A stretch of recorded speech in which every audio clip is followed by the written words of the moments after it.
You are listening to the Bold Dreams Held Loosely podcast, the go-to podcast for soul-led coaches, leaders, and healers. My name is Taryn Watts, and I am a master certified coach and the founder of the Mind Rebel Academy, an ICF-accredited coaching school where we train and support people to fully express their purpose through world-class coaching skills.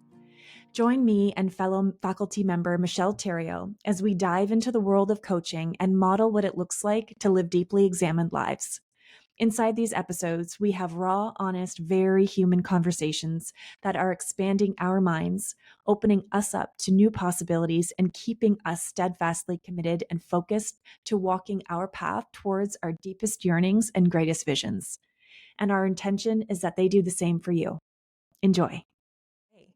So we recently pulled the Mind Rebel community in our private app, and we wanted to generate some ideas for some topic ideas, some podcast topic ideas. And one of our alumni came back, and we were both really pulled and called to this topic. And so this is going to be the topic of our conversation today. So I'm just going to read what she wrote, because even what she wrote is just so beautiful. So this was the topic she wanted us to explore more deeply. Living quietly on purpose in a world where everything is about displaying purpose and destiny. How to turn the noise down beautifully. Being okay with okay. Yeah. Michelle, what caught your attention or your heart with that topic? I don't even know if it's like one piece of it, but when you asked that question and I was scrolling through the list, there were so many great ideas and like, oh yeah, good idea. And this was the one that stopped me in my tracks and like made me like catch my breath, and I felt it in my heart and I wanted to lean into it. There was something about it. Like I felt it immediately, like the feeling you get shivers or like you hear something and it's like, this is so important. And not only that moment, but it played in the back over and over and over. And it almost wasn't even her exact words or her exact question. It's like her phrasing carried an energy that felt so good. It felt like medicine. It feels like something in the energy of that question, or that it's almost like a little bit of poetry with a little bit of a question to it. Like, how do we have this beautiful thing? The overall energy of it just felt like, I want that. I want to touch that. I want more of that. I want to embrace that. It feels so good. It feels like, it feels like medicine and soothing and relief and goodness and wholeness. I don't know. This is, and it kept playing in my mind, and it, not even in a really conscious, logical way, but it's like she planted a seed that I kept going back to, even subconsciously. And more and more. So I have a whole bunch of thoughts and a whole bunch of little, contemplations that brought me into, but I am quite convinced that in that suggestion, she has uncovered something that feels very important to my happiness and maybe the world's. Maybe we have a prophet in our alumni community, and I think she's touching on something so important. Yeah, the essence of what she's touching on spoke deeply to my heart as well. Okay, so maybe we could start by exploring some of the contemplations it had you, because, as we were preparing for this episode again, you were starting to share some of these contemplations and I started to cry. And so I just knew this is what we want to talk about. This is clearly what our hearts want to talk about. Can we start there? Yeah. Okay, so after I read her statement question, I don't even remember how I found this book now, but she was in my mind, her thoughts were in my mind, and I found this book, How to Disappear: Notes on Invisibility in a Time of Transparency, and the author is Akiko Bush. Anyway, I wish I could remember now. Now it feels like magic. All of a sudden this book just arrived. I don't know how I found it, but I thought, oh yes, this is what I want now. And I started reading it, and at the beginning, and it's it comes at this idea of invisibility or camouflage as an antidote to this like hyper transparent time in the world. It comes at it from a whole bunch of different angles. And at the beginning of every chapter, there's a quote, and some of the quotes just struck so deep. And I remember the quote that I read to you. So why don't I go to that? Yeah, this is one that like stopped me. I was reading my chapters. I was away visiting my parents, and I was reading this book. And as soon as I read this quote, I stopped. I grabbed my phone. I took a screenshot of it. I was like, I can't forget this. This is what I think um our this is what she was saying to us, I think, in different words. Okay.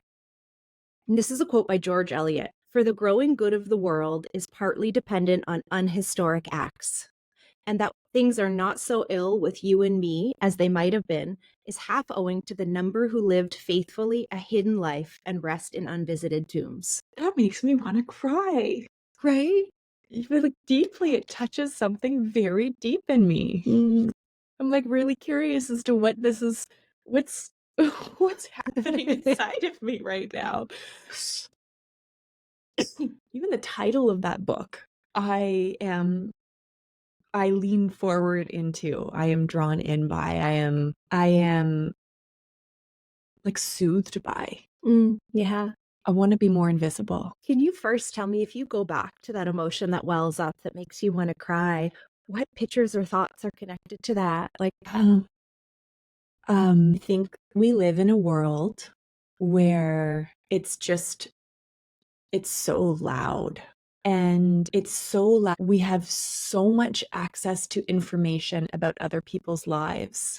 You know, even in business, like, you know, as in business, you're encouraged to be more visible, share more vulnerably, constantly be relevant, constantly be sharing pieces of yourself. And there's some of that, like these conversations, like sharing myself in this way, I love, but in other ways I don't. And the thought of living, just a quiet life and like turning down the volume on all that outside noise, the thought of just living a really quiet life, I think about just like in my home with my family, with the people I love, and not not not needing to announce things to the world, not needing to show things to the world, just like quietness, just solitude, just like inner peace, inner harmony, doing good and doing good work and doing good things without having to announce anything or make that part of your marketing strategy. And like, oh gosh, that I think of it in terms of, I think where my mind goes, Michelle, is I think of it in terms of business. You know, when I think about myself as a retired woman, that's my life. No one knows where I am. No one's heard from me for years. They don't even know if I'm alive anymore. yeah. And that's wonderful. But in business, or, you know, in this work that we do, there's an element of being connected, being visible, marketing. And it makes me want to go, Yeah. Yeah. When I read our you got to correct me. I know we've figured out, like, what's the right way to say it? Alumni, alumna, alumnus. What is it? alumnus, maybe, but let's call it alumni because I'm not quite sure. Okay.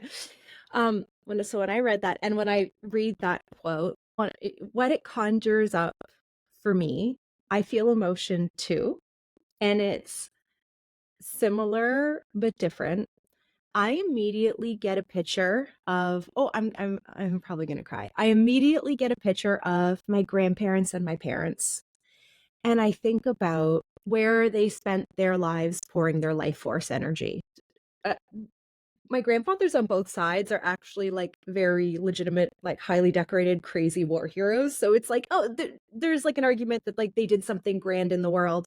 But I would bet you but for the most of their lives after that, when they came home to their families, they lived, all of my grandparents and my parents, they lived these quiet, humble, family-centered, gentle, rhythmically slow lives where all of their care, all of their energy went into their children and their families and their cute little hobbies. One of my grandfathers got into woodworking, not to sell anything, not so anyone thought he was wonderful, just like, this will be a nice toy box for my grandchild. This will be a nice rocking horse for my grandchild. Like a garden that no one sold anything from and, was never bragged about. Just these are pretty flowers. Here we feed these, we're making these birdies happy with our bird feeders, right? That's how, yeah. And my other grandmother, she just made art to live on her walls, not for the world to see. Um, and what that means is if that is, um, not only okay or good or enough, but if perhaps, like that quote says, more of the good in the world we have now actually comes from that just helped, my grandparents helped make my parents who they are. And then the way they poured their energy helped me make me who I am. And if that's part of, and then I'm just going to live my life, if that's actually part of the foundation of like why the world isn't just like fully burning and collapsing, if it's like those small things that people pass on to the next generation, if that's actually what makes the world good, that gives so much freedom. That gives me so much permission and freedom to just surrender to the things I actually want to surrender to. There's so much freedom and relief in thinking that planting a couple apple trees so my grandkids could eat apples from in 20 years is actually a beautiful, profound thing. That if that's true, I am so happy. And it also means that, um, you know, the little cares and comforts and simple things that my parents gave to me and my siblings, or, just the energy they created and like the rhythms of life, it means even that like I'm worth that. And like that's really beautiful that their lives being worthwhile and their purpose being just as perfect and profound as somebody else who did something loud and splashy. It means that like what that means is that I'm actually really important just as like a human, and all parents or all people who just live quiet lives.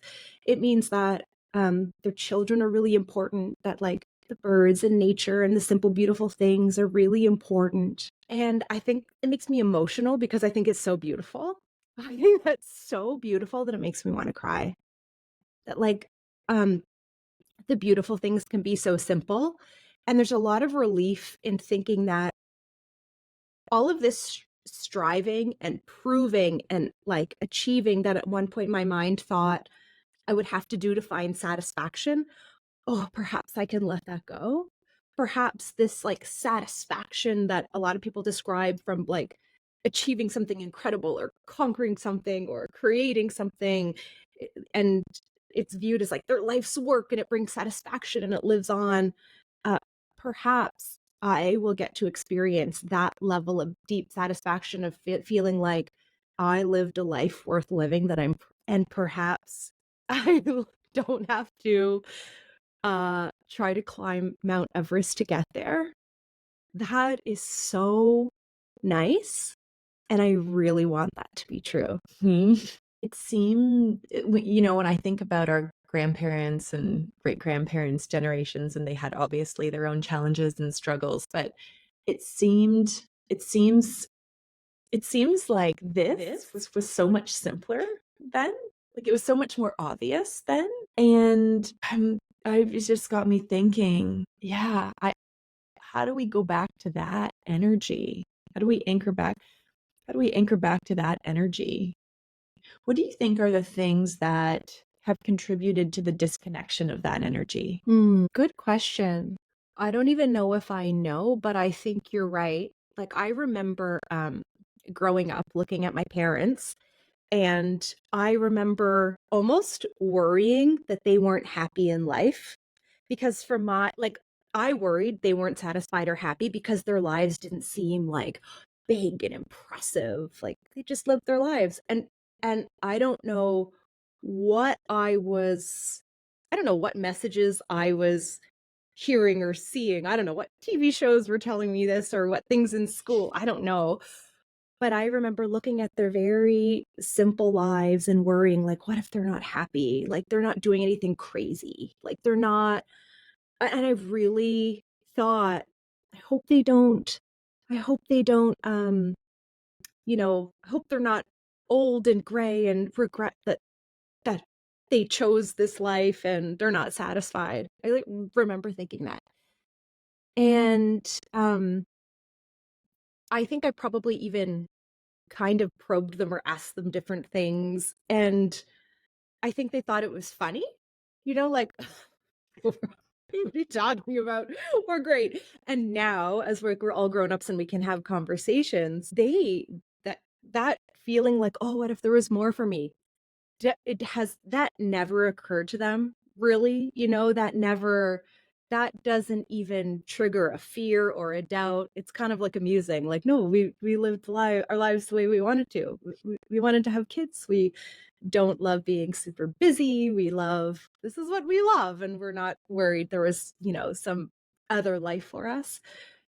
So I do feel a real difference in their mindset and how they viewed the world. That was absolutely what they accepted and embraced. And it wasn't complicated for them.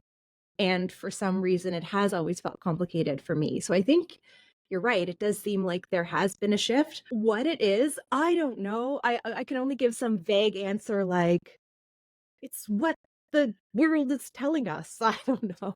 I don't know. Mhm. Yeah. Mhm. I also I think I don't know why Maslow's hierarchy of needs is like popping up into my head. And as that top of Maslow's hierarchy of needs is that self-actualization. So once you're like the basic human needs and the, love and belonging and all these things are met, then you have access to realizing your fullest potential and self-actualization. Mm. And I wonder if there's this exploration of, well, so in this lifetime, I get to experience the tip of the pyramid in this lifetime. What does what does self-actualization or reaching my fullest potential, what does it mean to me in a time where we we can do we can achieve, we can do whatever it is that we set our hearts to or minds to. What is it that I actually want? Mm. I think you're onto something. Yeah. Yeah. It's funny, sometimes I hear about people like maybe from our parents' generation or grandparents' generation. They look at our generation or even like the younger people coming up, and there's almost like this view that like people have like gotten really like soft or weak or sensitive, and like people need to like toughen up and be like, do you know how we had it? Like I came over here complaining about what what's going on for you. And I like what you just said blends with that. Like perhaps it's not that people have gotten too weak and aren't tough enough and are too spoiled. Like maybe we are spoiled. I don't know. Maybe we are really sensitive.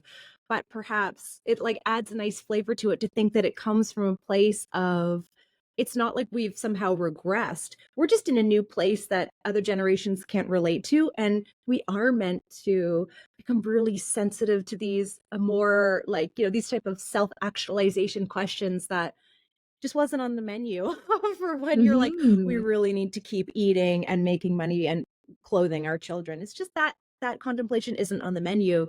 And I really like the idea that it's on the menu for us in a way that hasn't been before. I like Mhm. that. I think you're onto something. Yeah. And there's beautiful gems and lessons in how our ancestors lived.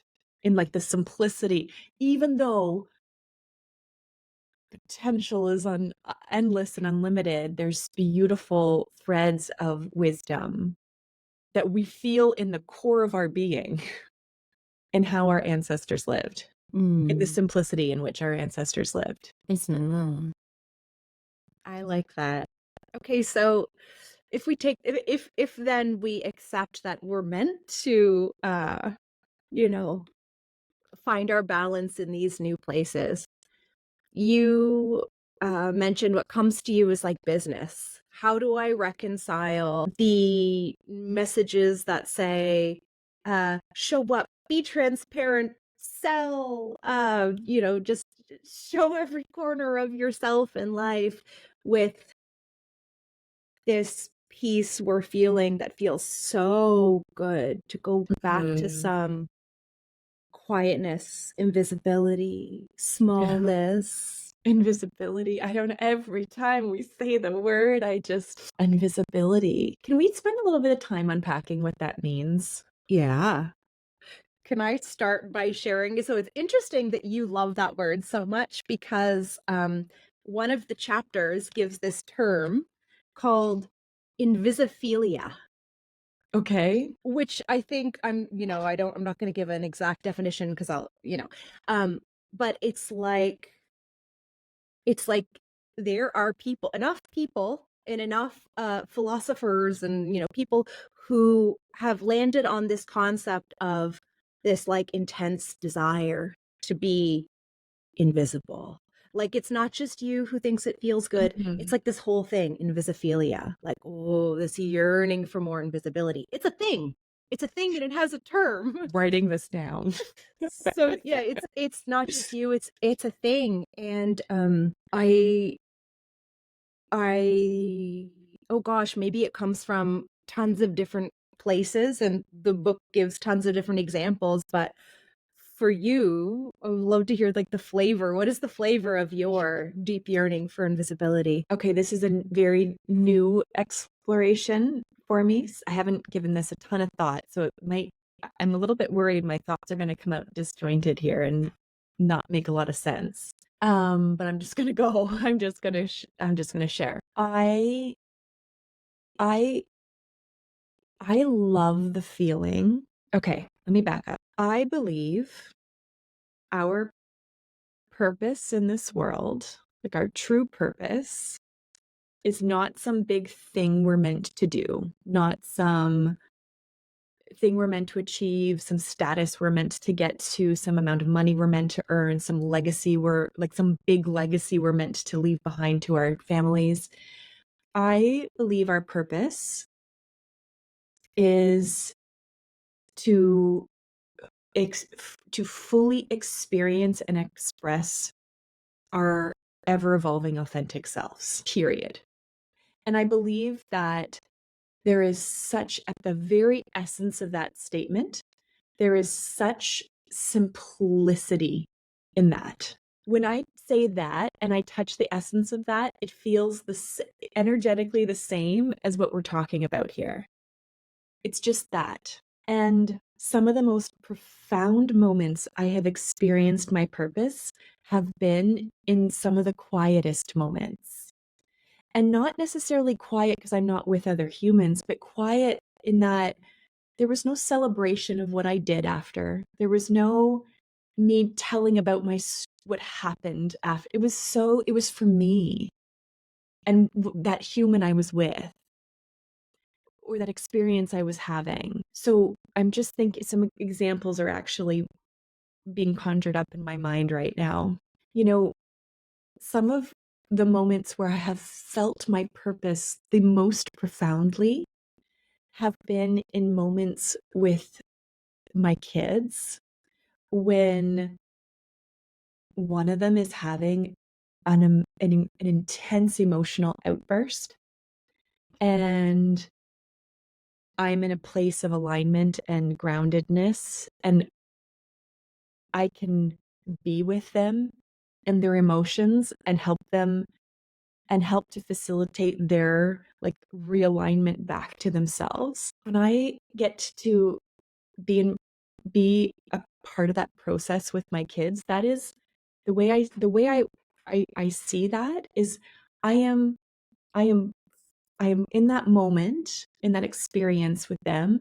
I am fully self-expressing my authentic self in that experience. And it's just I just want to put a period at the end of that experience, and that is enough. That just tiny moments like that, that is enough. I had an experience a couple months ago, right before Christmas, and I shared this with you, Michelle, but I was driving home.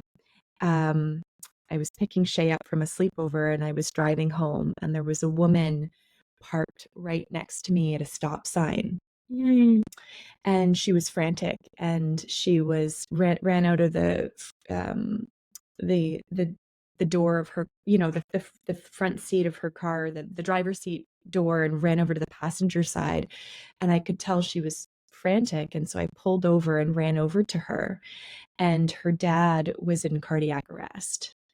And so she was on the phone with 911. 911, guided us on what to do. We pulled him out of the car. We performed CPR. We waited for the paramedics to arrive and take him away. But while after it was actually the firefighters who got there first, but the firemen who got there and relieved us of CPR, being with it was her dad. So, but being with her and just holding her and holding her hand and helping her to remain as calm as she could in the final moments of her dad's life. Not that that was a happy experience, but it was a profound experience. And she didn't know my name.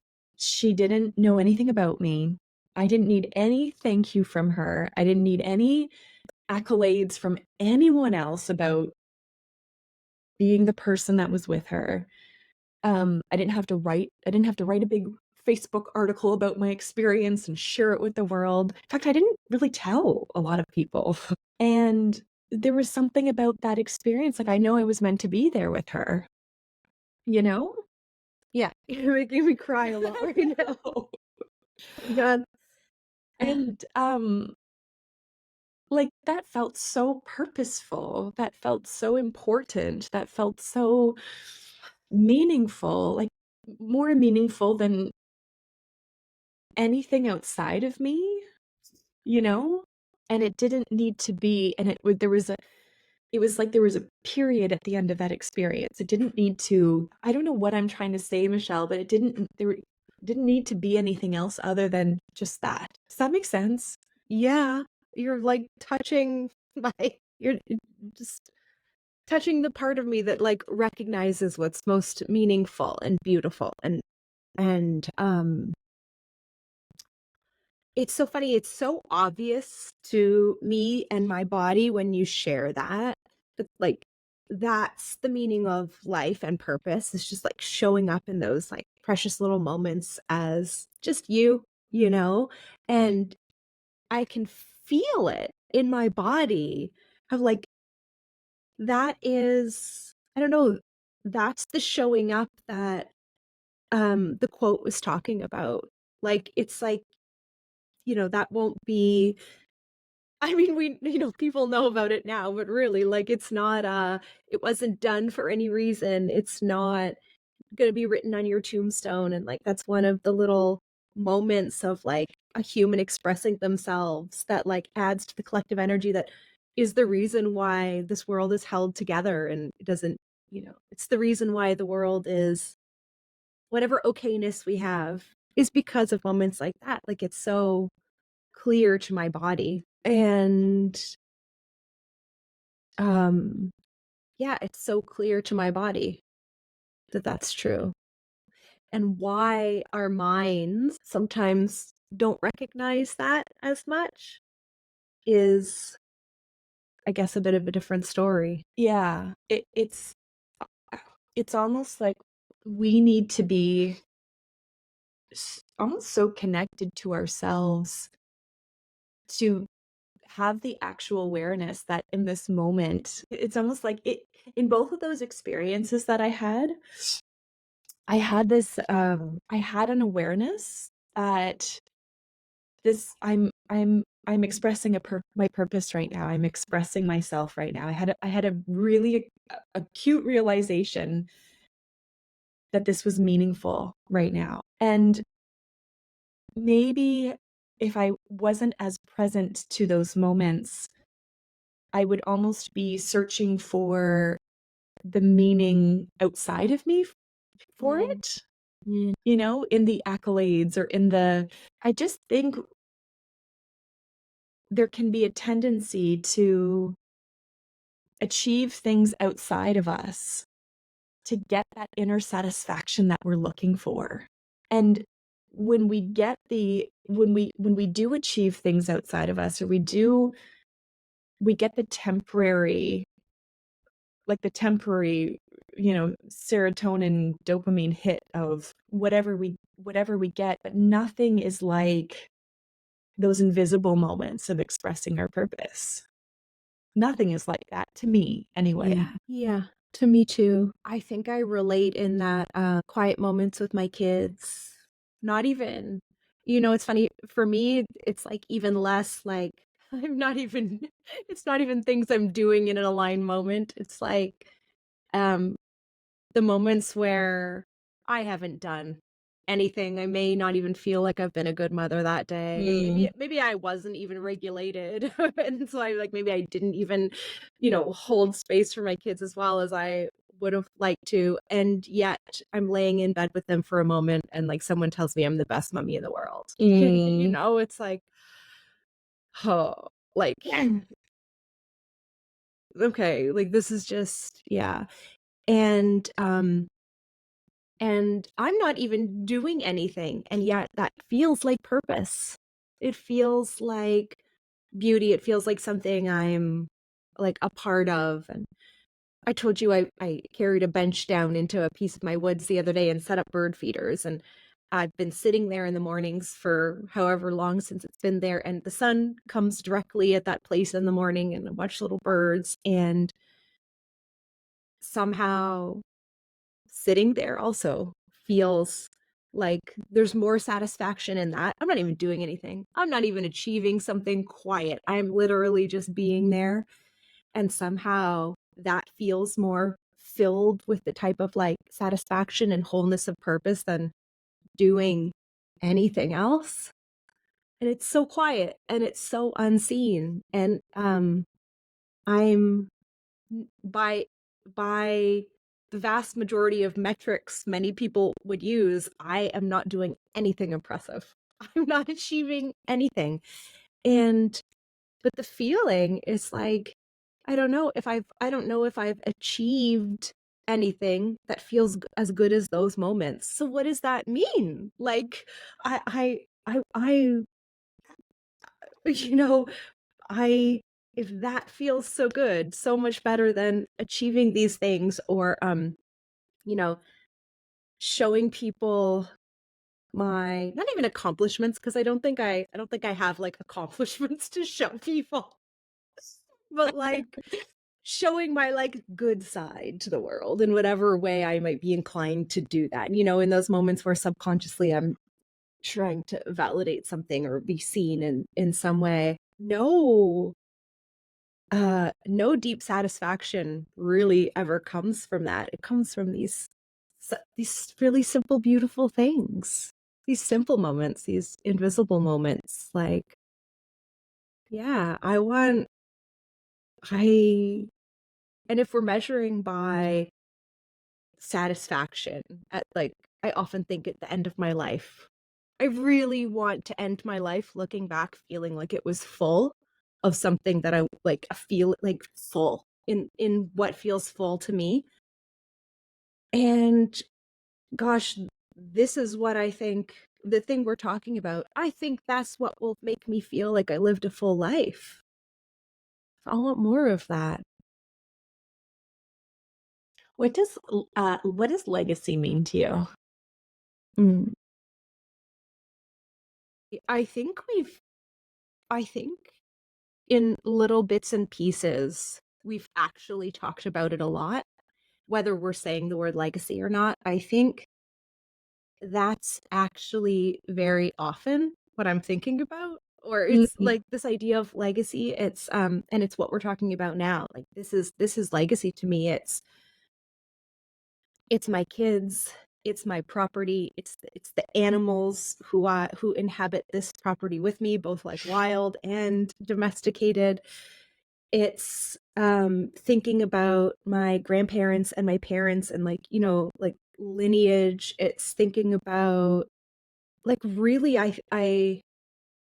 just like gonna go back to the apple trees. Like when I think about legacy, I think of planting an apple tree, and by the time I have grandkids, watching them marvel at, "Oh, look at all these apples we can just eat and they're free and we can just, I don't know why that's like, to me, that's the metaphor for legacy.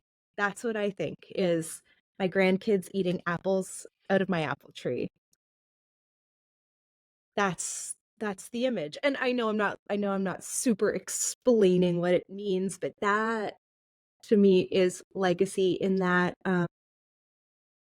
I can't find something else I can do or create that feels more beautiful than just like planting a tree and watching and enjoying my grandkids experience an abundance of fruit. I can't think of anything more satisfying in the world, you know? Yeah. So it's like, yeah, what a simple, beautiful thing. And then thinking that they'll remember. And I bet you, I'll put money now that like when my grandkids think back to me, what they'll think is beautiful or special is like, oh, they thought to plant apple trees because they were thinking, you know what I mean? If we got to, I remember eating apples, like, and it seems like such a simple thing, but like my intuition or gut says like that is again what the quote's talking about is like these really simple things, like that's actually what makes the world a better place.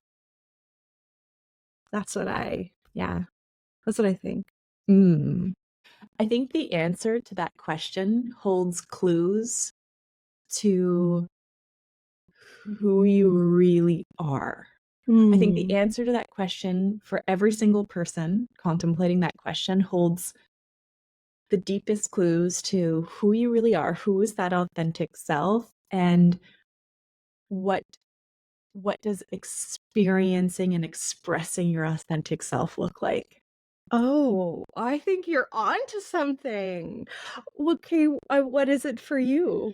What So does for me, when I listen to you, I see it and I feel it, but I see it and I feel it for you. When I think about that question for me, it's I have a vision. I have this vision and I'm old and gray and I'm I'm sitting in a outside, sitting in a on the deck in a little rocking chair, and I'm having these deep, meaningful conversations with my grandchildren. Oh, that makes me want to cry. And I want to be remembered for how well I listened. Mhm. And they're like, my parents don't understand. They don't get me. Only you get me. Like that. Oh gosh, like that's feels like legacy to me. That feels like my legacy is how well I listened, how, it's really, I think about my coaching mind, like that to me is so connected to my legacy of it wasn't how big of a business did I build, how many clients did I serve, how many students did I train. It's not that. It's the humans that are at the end of my life with me, how well I listened, how much I believed in them. That's it. Mm. I did not expect that this would be like the episode I cried the most in. So This is like a random old like tea towel I had to go with my teapot. I don't even have Kleenex. I see. Yeah, I think you are right. I see. This is like what a profound question, and I think you're right when you express what legacy means to you and the legacy you want to leave behind. I feel that for you. I know what you mean. And how beautiful is it that everyone who answers that question for themselves, like there'll be slightly different flavors, right?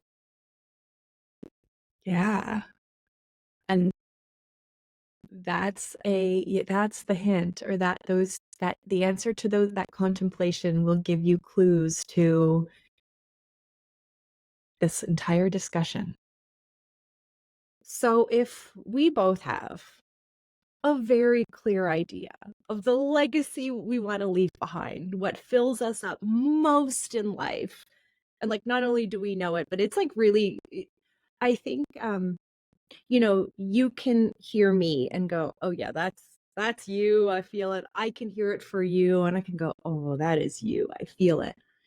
If it's so clear and it's so powerful and it makes us cry like this because it's so special and beautiful, what the heck pulls us out of this energy and Oh, brings us somewhere where it's back to, I've got to do this and create this and be this and prove this and achieve this. What's that? the words that come to me are lack and scarcity. Of what? I mean, of everything. I know, like, of lack and scarcity. Okay, what? Those are the words that come up for me. What are the words that come up for you? I like your words. I sort of want to be like, yeah, you're right. Those are my words too. And I guess the only other words that come to me are forgetting and disorientation. Mm-hmm. So I experienced that a lot where, like, over decades, especially the past 2 decades, I feel like over the past 2 decades, I've had so many moments of profound clarity where I am having a moment or a conversation, or probably more often than not, an internal conversation, a conversation with myself. And life is so clear. Life is as simple as we're touching on in this conversation. And I'm like, I get it. And then I go into some fog and forgetting. And then I have to come back to it almost as if it's like a new realization. Yeah. And that I really do think that happens a little less now. But I still, so like the deep forgetting, the deep amnesia maybe happens less, but that just has happened so many times. And I have to re-find my remembering. But even still, sometimes it's like a little bit of disorientation. It's like, I don't know, I get like thoughts, feelings, processing ideas, just kind of like throws me off a little. Like I'm a little disoriented and I have to refine my bearings again and again and again. But I think maybe what throws me off my bearings are the words you're saying, lack and scarcity. So um the fear that comes from like the fear of lack of money, lack of time, lack of love, lack of support. The feeling like those things are scarce and I need to figure out how to make sure I get them or keep forgetting, and the disorientation. Yeah. It's the rebel mind. Yes. Yeah. Yeah. Exactly. It's the shifting out of alignment. It's the fog, the disorient. Like, I liked how you said that, the disorientation, the and you're right. It's not big moments or big time lapses of complete and utter amnesia, of complete forgetting. It is just even the slightest, and it can be very, very subtle at first, and then it grows and it grows, but the slightest forgetfulness can cause quite a big fog. The fear, the not enough, that I'm not doing enough, the lack, the scarcity, all the things. You know how many times? Okay, I just had a one-on-one session with a client who is retiring in 10 months from now. And the whole session, she was just, she was describing who does she want to be for the next 10 months? How does she want to show up at work? And how does she want to close this chapter of her career? And I left that session just feeling so excited for her. And it got me thinking about many people I observe in retirement and how, just the other day I heard my father-in-law say, I feel better now than I've ever felt in my entire life. Like I feel healthier, I feel happier, I feel, and I look at my parents in retirement and I think, oh, like they get to, they get to do this. The lack and the scarcity for some people in retirement, they've set their foundation financially. They now get to clear their schedules and plant a tree if they want, or talk to their grandchildren for hours. They get to, like, that foundation is secured, and now they get to focus on this next chapter of their life. And I think, ooh, that is living the dream. That is the dream. I want that now. I don't want to retire now, but I want that energy here now. I want more of that now. As I'm still in a season of life where there's bills to pay and mortgages to pay and children to raise and life things that can very easily, for me, get me in the fog of the lack and the scarcity and the not enoughness. That's the balance I want to strike now.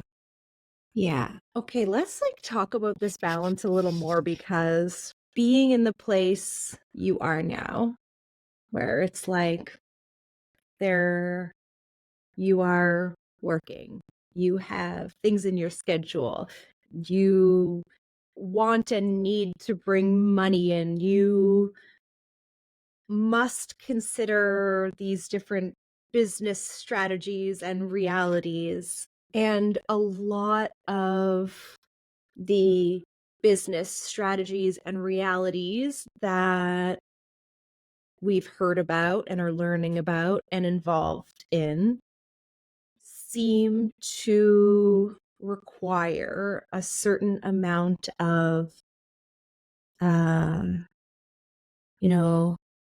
being exposed and highlighting our good qualities, and it feels like, yeah, I would just love to talk about the nitty-gritty balance of that. What does that even mean then? We have this beautiful idea and we have this sense that we think this is possible and we want to cultivate more. But what does the nitty-gritty of that mean? Yeah. Okay, let's dive into that. There are certain things. So when I think about this balance between visibility in business and this invisibility that my soul just craves and wants, and okay, think about the balance of that. Visibility. So if I think about even some of the experts out there and some of even the mentors I've worked with in the past and some of the marketing principles out there would have been experts saying, for example, after having that experience that I had with the woman and her dad, okay, turn that into a story. Turn that into a story and share it, be visible and share it with the world. And if you're not sharing it, it must be because you have a block in being seen or being shining and being seen. I don't think that's a block for me. I think it's just a hard no for me, I just don't want to. My whole body says, no, I don't want to do that. I never have wanted to do that. I don't want to do that. It's a no. I feel like a child being like, no, I will not do that. I will not. I don't want to. And then there's other aspects to visibility that feel good, like this. Yeah. I don't know why this feels different to me. I don't know why I just shared the story. I know people are going to listen to this. Why does this feel different to me? I don't know. But I know that when it comes to visibility and putting myself out there and even wanting to achieve great things, and there's some things that feel good and some things that don't. And maybe even more nuanced than that, there's some things that once felt good and just don't feel good anymore. And perhaps vice versa, the reverse of that is true as well. Mm-hmm. If I could design it my way, can we just explore that question for a sec? If I could design it my way, this is how I would do business. This is how I would do. You and I would have these beautiful discussions. This would be my visibility. And the rest would be pouring my energy into my craft, and that would be it. And put a period at the end of it. I don't know why this period at the end of everything feels really important. It's like there's no lingering energy. There's no lingering, oh, I should be doing this, or I should be doing that, or there's this to do, or there's that. I'm not doing enough, or the lack. Maybe that after the period comes like the lack and the scarcity and the not enoughness that wants to get filled up. Yeah. Can I share, you once painted this little picture, this little metaphorical image of how you wanted to run this company. Can I share that? Sure. Okay. Just a piece of it, not the whole thing. But I remember you once saying, I have this image. So sometimes, for anyone who doesn't know, sometimes we visualize the entire MRA as like this beautiful garden, and there's this beautiful tree, and we just love that imagery, and the things we envision happen within that context. And you were sharing that you see yourself there, and you see all of the students, and they're all kind of like, I don't know, seated or like lined up or like looking towards someone and engaged. And you weren't the one center stage they were looked at.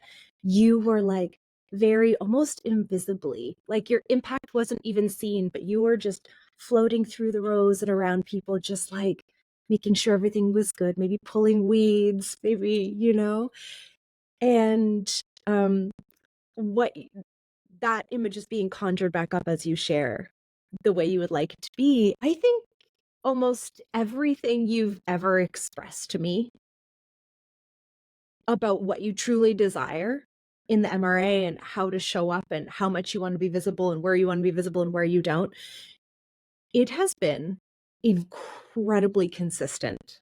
And I know there's been people who have challenged you in the past to push through that block, let yourself be seen. But from everything I know about you, from everything I've ever heard, I so fully, wholeheartedly believe that you and your soul and your heart and your body, you know what you want. And there is this element of, it's not an energy of hiding to me. When I hear you describe what you want, it's not an energy of hiding, but there is, in what you want, there's this honoring of not always being center stage and having bright lights on you so every person in the world can see every detail of your life. It's not even about hiding bad things. It's not even about wanting to shy away from good things. It's just, I don't always constantly want to be exposed and naked to the entire world, Yes. Yeah. That's precisely it. Yeah. Yeah. And what I think is really cool is that, we talk about like paradox sometimes. And I think it's almost like when you finally hit the paradox, you're getting to the core of something. And I think what's really cool is, this is really true for me, and I think it's also a little bit true for you. You can tell me. But in this process of like getting ready and comfortable to have these conversations, which I adore, I adore these conversations. But in that feeling out process is where we're kind of like getting ready to be here doing this, there were little uncomfortable things for us to feel through about expressing ourselves authentically, and what will people think, and what can I say this, how um and so, along with the element of releasing whatever limiting beliefs are there, to just have pure, free, authentic expression also at the same time comes with this other seemingly contradictory energy of honoring what stays private, honoring what stays hidden, honoring what stays unfocused on. And that's like a really cool place to come to what feels genuinely best. It's almost like we've had to lean to center, informed by both of these perspectives or growing edges or opposing sides. And that's really cool because what it means to me is that discerning what to share or how visible to be, if it comes from such complex dynamics of like honoring expression and also honoring anonymity or invisibility, it means that the discernment process of how it's right to show up is so nuanced that there can't ever be a blueprint for that for people. Yeah. How could there be? How could there be a blueprint if the desire to authentically self-express lives equally with the desire for the safety and comfort of camouflage? You know? Yeah. What a beautiful balance and one you know, to find this sweet spot we're talking about, or I guess to find the sweet spot we're experiencing right now in this moment of we're expressing, we're having a conversation, and also there's something about this space that doesn't feel too, I don't know, the lights don't feel too bright. We don't feel too, it feels safe, I feel. I don't know if it's just because I'm just looking at you and my brain's forgetting that other people are hearing, but this feels safe and I don't feel, and I'm in my home right now and I feel cozy and I don't feel overexposed. It's like essential to honor both sides. It's like absolutely essential to honor both sides. And, in this world of marketing, I'm sure there's some people who their sweet spot is like very, very exposed, and some people love the spotlight. Some thanks. Bowie, go lie down. Bowie, sorry, I'm yelling at you. Bowie, go lie down. Down. Nook, go lie down. Go lie down. Down. Stay. I lost it. Where I am. Okay, you were just talking about in this world of marketing. Yeah. Okay.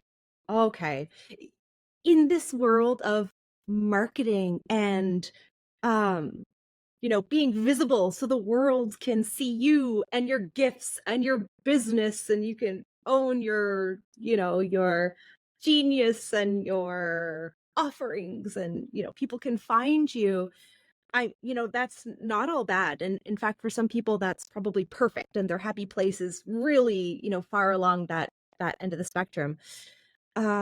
But I can't help but think, and actually I know we've both heard, there's a lot of people craving for the pendulum to swing a little bit back the other way in business.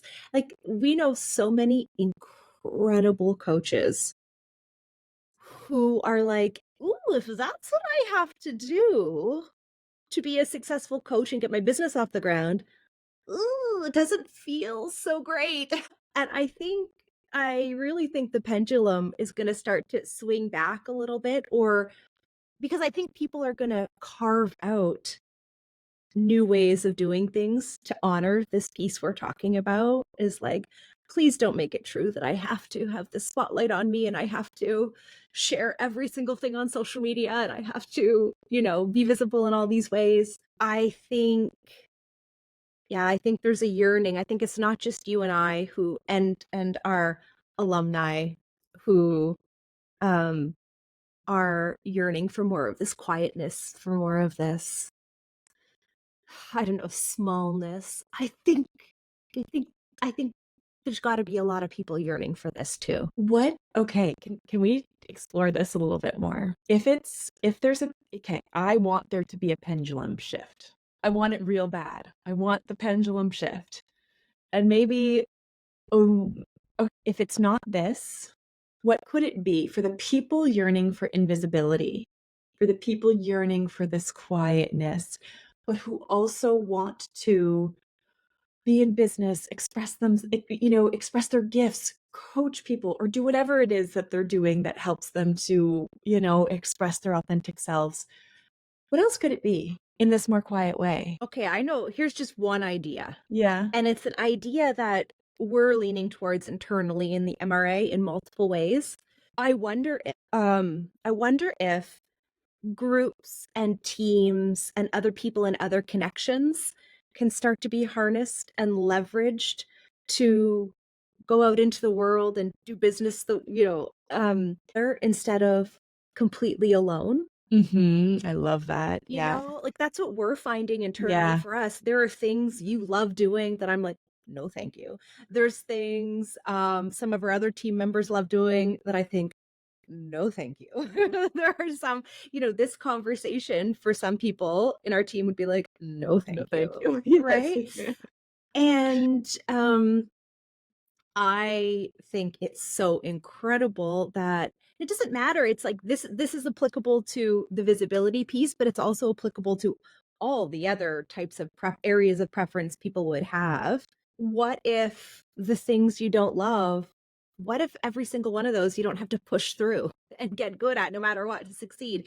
What if you can instead double down on your strengths and be really open to other people coming in and, having really symbiotic relationships with one other person, with two other people, with teams. Like, I think, yeah, I think some symbiotic relationships could help support in this way. And like, I know for you, it makes a difference doing like the fact that you often say, I don't want it to just be only my face and only my head and only my words. I know, like, just being in conversation with another human makes a dramatic shift for you, Mhm. right? And I think for some people, oh gosh, yeah, like, yeah, so symbiotic relationships with other people. Also, maybe some really cool creativity. Like, there's lots of different ways to express yourself. There's writing, there's Mhm. speaking, there's dance, like there's like the things you can visibly see, but like you can even just hear a voice. Like I bet you for some people, not having their face be seen but having their voice speaking, like, just notice, like, I think it makes sense that we all have different things that make us feel safe, different parameters, and there's probably a very complex rhyme or reason to that, but just like really investigating um what makes me feel safe? Like, what are the conditions? What are the parameters? What are the supports that make it feel like I can I can express the things that are meant to reach other ears or other people, you know? Like in this book I was reading, they talked a lot about camouflage in the natural world, right? So there's some moments where there's some animals like birds and peacocks and exotic birds where there's like these moments where yes, there are moments of display and look at how bright my feathers are, like be attracted to me. But just as much, if not more, there's so much camouflage and blending in, like in so many ways. And animals very instinctually want safety. I don't want to be exposed and seen in a moment that feels threatening. And the animal kingdom isn't ashamed that they're hiding. It's just, no, it's safe. So I think just even honoring that, like, of course, there's moments where we just want to kind of blend in and not be seen because we want to feel safe. Every animal on the entire planet gets to have that. We should get to have it too, you know? And where we want to blend in and what we want to blend into, and like when we need a little bit of safety. I just think maybe some curiosity about that could go a long way, even because maybe what we need for safety or what we need to create camouflage or, invisibility in the right moments, maybe it's not, yeah, maybe it's actually accessible. And having that baseline safety for nervous systems can open up really cool creative avenues of expression, and they can be seen, people can get to be seen and heard in a way that feels really good and really safe and is, yeah, good and safe. And what if that is the portal to the soulmate clients coming in, the whatever it is that you are doing in business, like the outer success coming in? What if that is the portal? It almost has to be, doesn't It it? has to be. Yeah. That has to be the portal to your truest success. Yeah. It has to be. Yeah.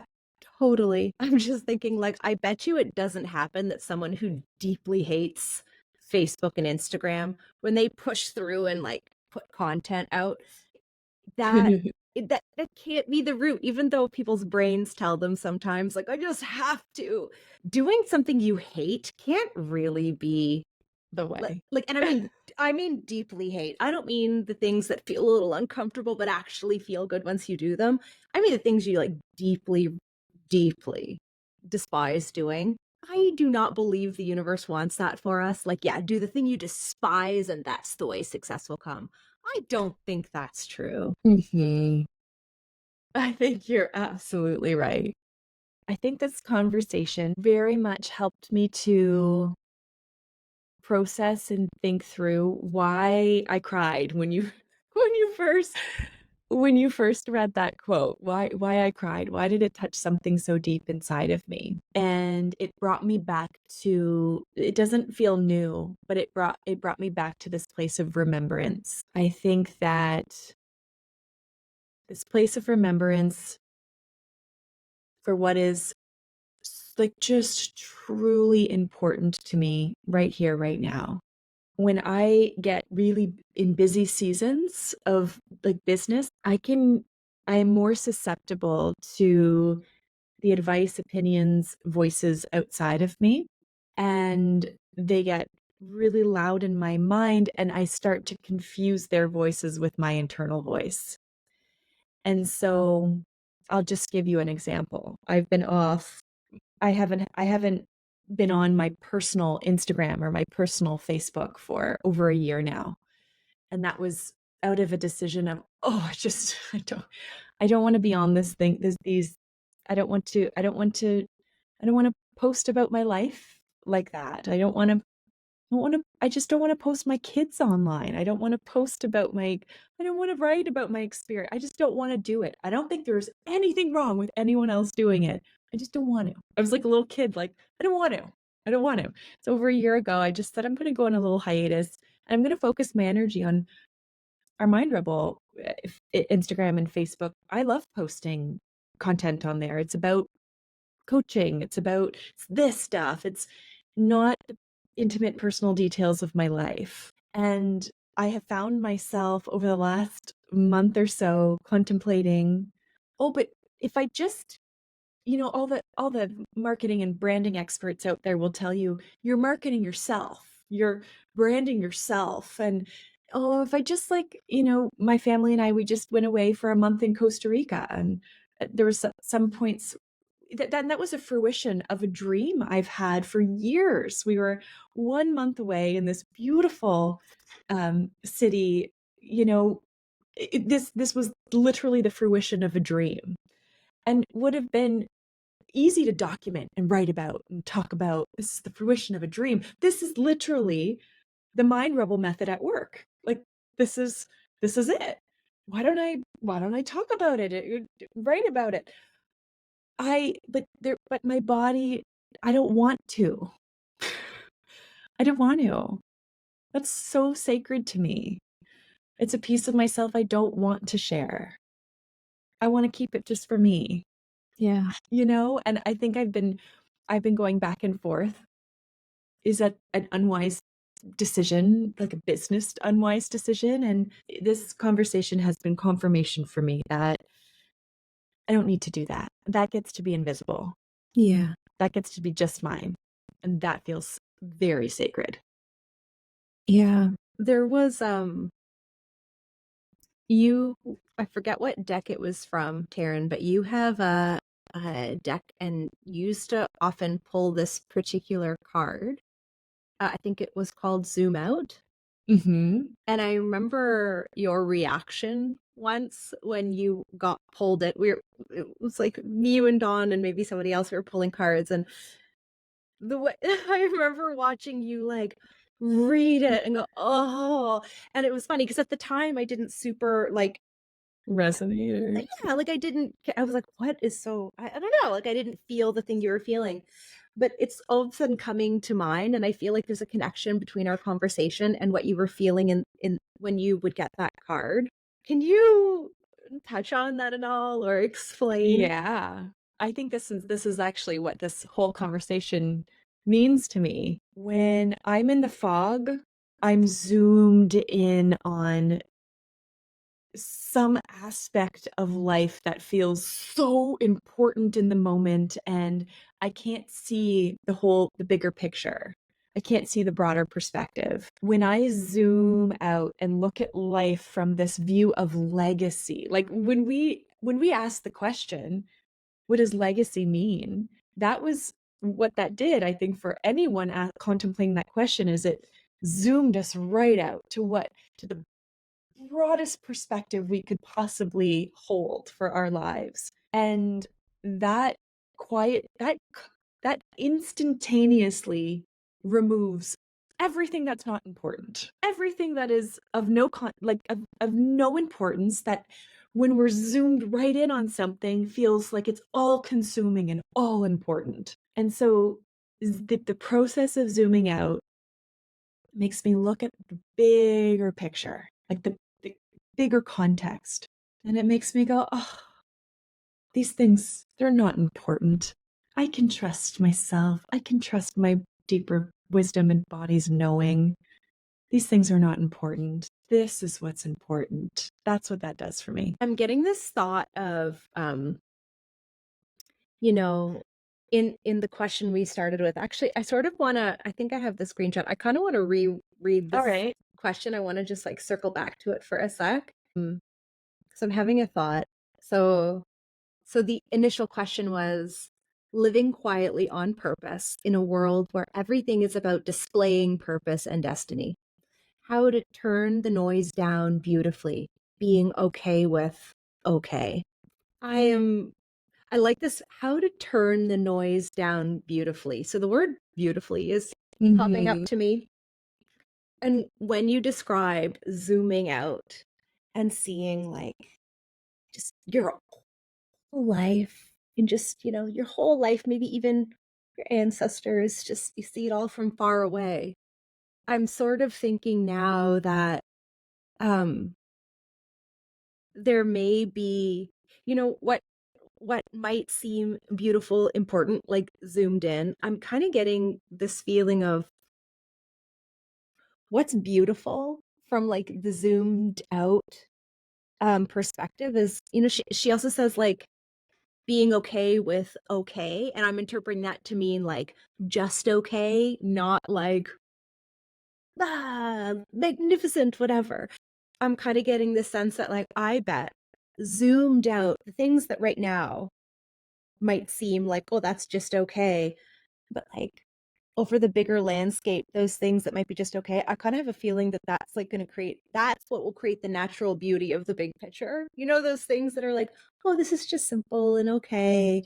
Like, what if that is what if that is actually what's beautiful, in the big picture? I'm having this other thought, like, I don't even know if this is like connected. I almost didn't just say this because I was like, maybe this is a different podcast episode. I don't know. Maybe it is. um, I was looking through an old journal that I found at my parents' house, and there actually most of the pages had been ripped out because I probably at some point already purged it, but I found a bunch of writing in the middle of it, and I was like, oh, okay. And I started reading it, and my intention was, oh, okay, I'm gonna read it and then I'm gonna burn it because I read the first few lines and I was like, oh, this is angry. I'm gonna read it and I'm gonna release it because I don't think whatever the anger is, I don't have anymore. Anyway, when I finally had the time to sit back and read it, I read it. It was probably like 5 or 6 pages of just like the angriest, most anguished, like just like sick with anger and anguish. And I read it and I noticed as I was reading it, I was like, this is beautiful. It's a really weird experience. And I actually didn't want to burn it. I was like, I'm not ready to, I didn't want to release it. Not because like when I read it, I couldn't feel any of the anger anymore, but there was something about it that because I was so removed from that level of anger and anguish and pain, I found it so beautiful that I tucked it into another journal to save. And I was like, this is so interesting.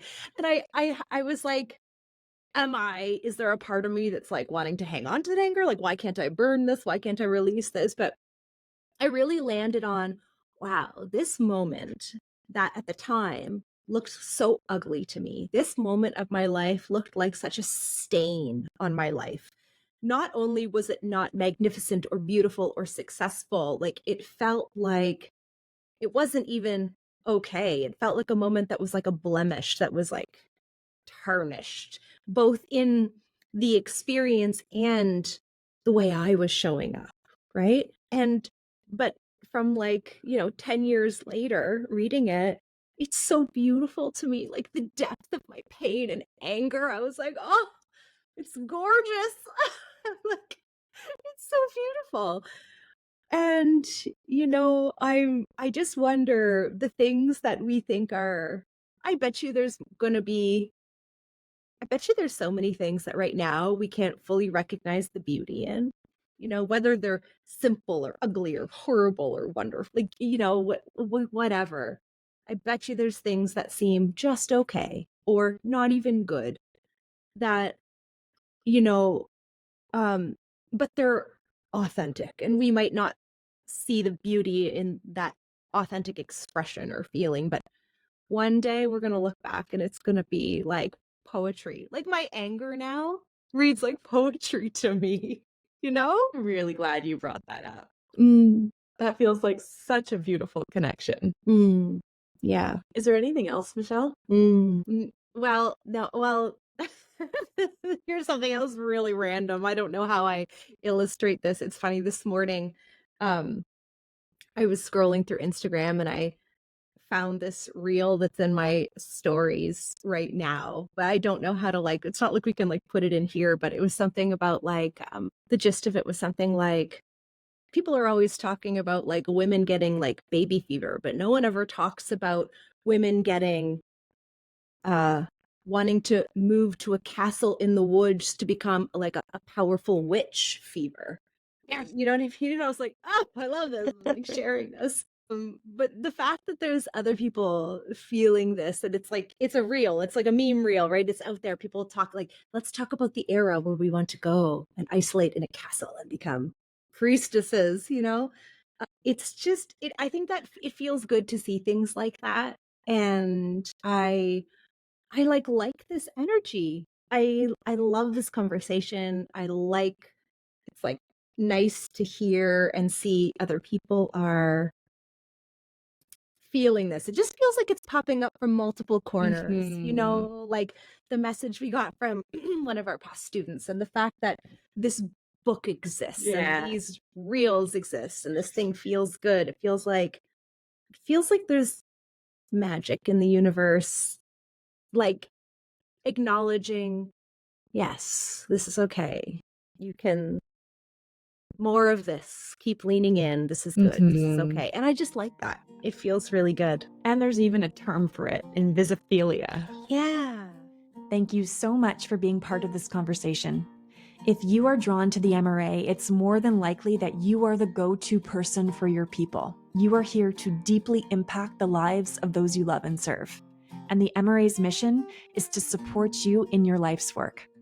To learn more about our suite of trainings, including our renowned flagship coach training, leadership trainings, and continuing coach education programs, please visit our website at www.themindrebel.com.